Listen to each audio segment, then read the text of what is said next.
ভারতের হায়দ্রাবাদের সিনেমা হলে পদপিষ্ট হয়ে এক নারীর মৃত্যুর ঘটনায় অন্তর্বর্তী জামিন পাওয়ায় কিছুটা স্বস্তিতে ছিলেন দক্ষিণী সুপারস্টার আল্লু অর্জুনের পরিবার ও ভক্তরা।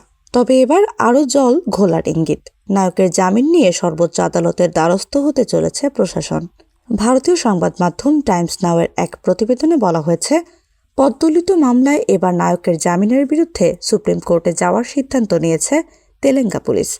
প্রশাসনের দাবি, অঘটনের দায়ভার কোনোভাবেই এড়াতে পারেন না আল্লু। তাহলে কি ফের গ্রেফতার হতে যাচ্ছেন আল্লু অর্জুন? যদিও পুলিশের দাবি মানতে নারাজ বিনোদন অঙ্গনের তারকারা।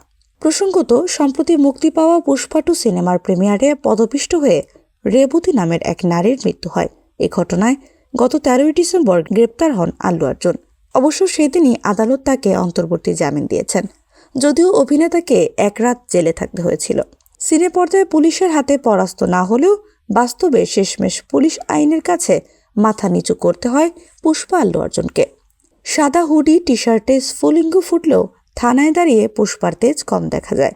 পরদিন জামিনে ছাড়া পেয়ে আল্লু বলেছেন, আমি নাগরিক হিসেবে বরাবরই সমস্ত আইন মেনে চলেছি, এক্ষেত্রেও সমস্ত ধরনের সহযোগিতা করতে চাই। আরও একবার নিহত পরিবারের প্রতি আমার সমবেদনা জানাই। এদিকে বক্স অফিসে ঝড় তুলেছে আল্লু অর্জুনের পুষ্পা 2। প্রতিদিনই বাড়ছে তার আয়ের অঙ্ক।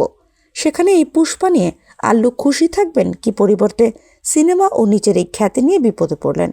এখন ইচ্ছে করলেও ছবির ও খ্যাতির সাফল্যে আনন্দ করতে পারছেন না।